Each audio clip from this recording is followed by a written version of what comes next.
Hey dudes, Untitled here, and today I've got another guide for you.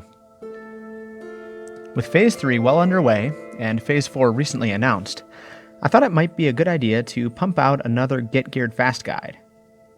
After all, this new phase will bring Zul'Gurub and a lot of catch-up gear along with it, so you should make sure that you're ready to step in as soon as possible, right? Anyway, since we've already covered a lot of different classes already, and since I want to also celebrate recently hitting level 40 on my favorite alt, today we're going to look at how you can gear up your Enhancement Shaman. Let's get right into it. Before discussing any RNG-free items that you can work on, it's worth noting that there are several dungeons that Enhancement Shamans should focus on running for attunements, quest rewards, and of course, amazing drops. That being said, be mindful of important quests as you run the following dungeons before and at level 60. First off, you should do BRD for your Molten Core attunement, the Princess quest chain, and the quest A Taste of Flame. While there, keep an eye out for amazing items such as Hand of Justice and Redforge Retaliator as well.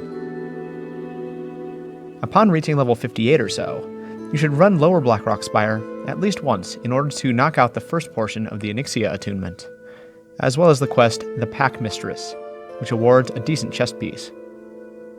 There are a few nice drops in there, but nothing really worth repeating the dungeon once your attunement is out of the way, in my opinion. Before choosing a quest reward from the Onyxia attunement quest, however, decide whether you're going to try to pick up the Devil Star set, as you could pick up a nice leather belt or gloves that have 2% hit, but little else. Anyway, after wrapping up Lower Blackrock Spire, you'll need to do UBRS 3 times as part of the Onyxia attunement as well.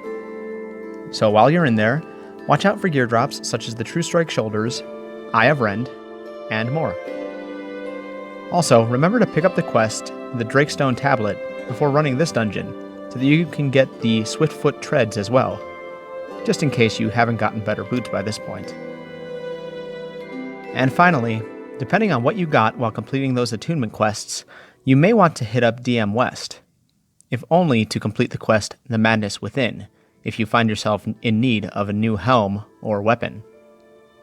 But we'll get more into those as we discuss the anti-RNG slots. It's pretty easy to ensure that you get a good helm right away. As I just said, you can pick up the Backwood Helm from the short DM West quest chain, The Madness Within. If you'd rather take the weapon from that quest, however, you can always look for the BOE Tattered Leather Hood on the auction house, which is excellent due to its plus hit. There are a bunch of solid necks that you can obtain from quests as a classic Enhancement Shaman, but the one that you'll definitely want to pick up if you plan on never healing is the Mark of Fordring from Tyrion Fordring's quest chain in the Plaguelands. If you would rather grab Fordring's Seal for healing, however, you could make do with the Amulet of the Dark Moon instead, which is a reward from the Dark Moon Fair. And though we're still in Phase 3 currently, the upcoming Phase 4 is slated to bring with it the BOE neck Abyssal War Beads. So, if you're capping in Phase 4, or just before it, and you want to try for that instead, it should be another option for you to explore. For shoulders, you're definitely going to want to try to get the True Strike Shoulders from the first boss of Upper Blackrock Spire. But if you just can't seem to win it, the Wormhide Spalders from the BRD quest, A Taste of Flame, will definitely go a long way to helping your DPS. However, if you are, or know a leatherworker, you could also start working on the Black Dragon Scale Shoulders as well. Part of an amazing set that has DPS bonuses that you can really make good use of. The pieces of this set are quite costly to craft though, so do be warned, and just make sure you get the Wormhide Spalders first. Now, there aren't many great cloaks for Enhancement Shamans that can be obtained completely RNG free. That being said, the Deep River Cloak from the quest Strange Sources in Winterspring is definitely one option.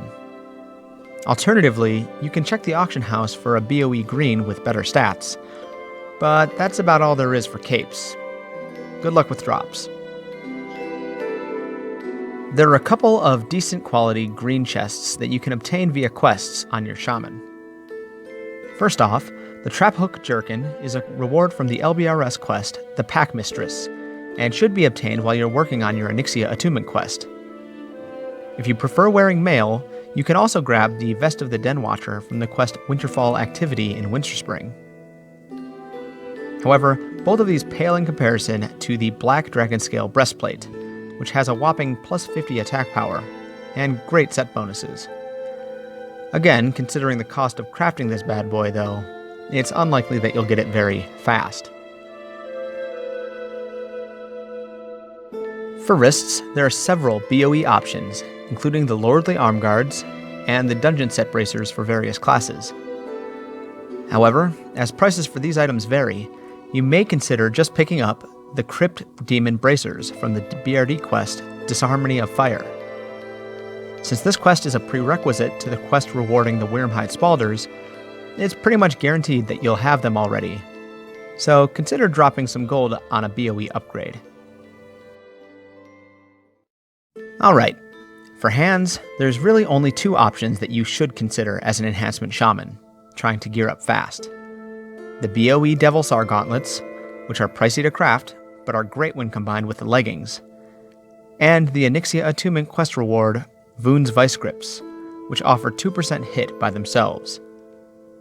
Choose wisely.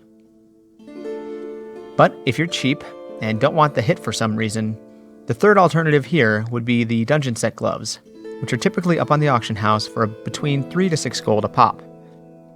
So, yeah, there's another option. Now that we're finally on belts, we can talk about this one. There's only one guaranteed quest reward that's halfway decent for enhancement shamans. Vashkajin's Strand from the quest Warlord's Command. However, if you decide to go with the vastly superior Voon's Vice Grips as your reward from this quest, you can pick up a Dungeon Set belt from the auction house, or have a blacksmith craft a heavy Timbermaw belt for you.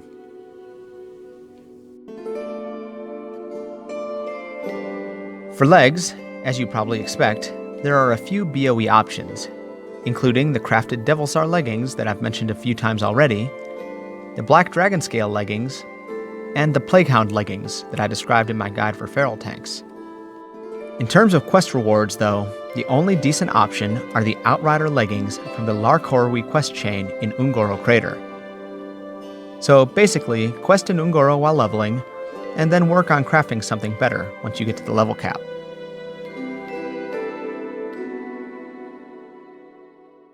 For boots, you'll probably want to work toward crafting the Black Dragonscale boots. But again, since the materials are quite pricey, the Swiftfoot treads are a decent option that's awarded by simply doing an Uber's quest.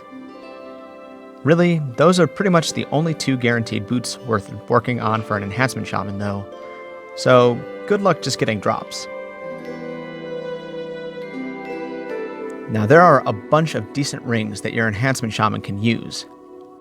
First off, you can snag Thrall's Resolve from the quest The Princess Saved while you're running BRD, but this is pretty terrible when compared to the Alliance's counterpart, so you might be better off grabbing the Spell Power option instead for when you need to heal. Instead of that one, you should focus on getting 2 rings while leveling up. First, make sure to complete Zulfarek's quest The Divinomatic Rod in order to obtain a Mason's Fraternity ring, which has high agility and will start you off pretty well. Then, be sure to complete the quest Bone-Bladed Weapons in order to obtain the White Bone Band while you're leveling in Ungoro Crater. Other than the quest rewards, there are 2 BOE rings that you can keep an eye out for as well. The Innervating Band and Myrmidon's Signet. Both of these are very powerful, but also very expensive, so you may be better off just buying a Tarnished Elven ring or 2 from one of the many tribute runners, depending on your budget of course. And finally, even though I've already mentioned way more rings than I probably should have, there is one more that's guaranteed that you might be interested in, if you're into PvP that is. Don Julio's Band is a reputation reward for reaching Exalted with the Frostwolf clan. Now this won't be very fast by any means, but it is guaranteed and quite amazing, so keep it in mind. There are 2 trinket quest rewards that you should get as an Enhancement Shaman. First off, make sure to collect the Rune of the Guard Captain from the Hinterlands quest, Job Opening, Guard Captain of Reventusk Village. Also, after completing that first UBRS run for your Onyxia attunement, you'll want to take Blackhand's Breadth from the quest For the Horde.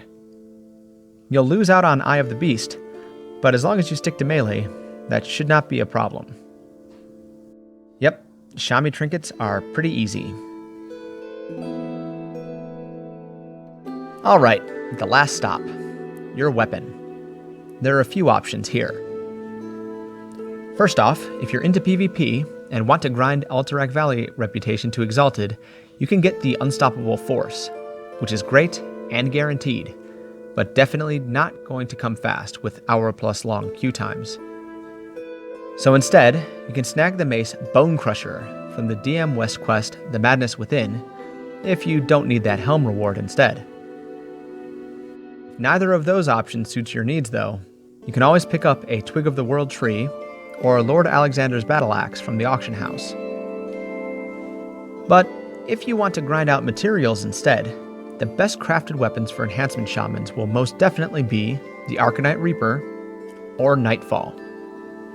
The former is better for your individual character, but the latter is what Enhancement Shamans are brought to raids for.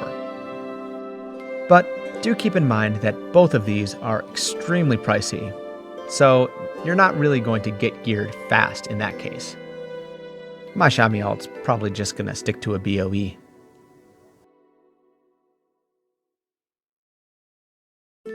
So, there you have it, how you can gear your Enhancement Shaman fast. Thanks for watching this guide, and good luck with gearing your Enhancement Shaman up. As always, this guide is not exhaustive, and there are many ways to collect gear. Dungeon drops, BOE greens on the auction house, and more, just to name a few. But assuming that you just want to get geared well enough as fast as possible without relying on RNGesus, I think this should suit you just fine. Anyway, that's it for today. If you like this guide or found it useful, let me know by leaving a comment down below and subscribing so you can see more content like this in the future. Follow me on Facebook and Twitter for updates on new content before it's released, and check out my blogs over on Blogspot if you'd like to see all of these guides in written form as well. Thanks again for watching, good luck with gearing up, and, as always, take it easy, guys.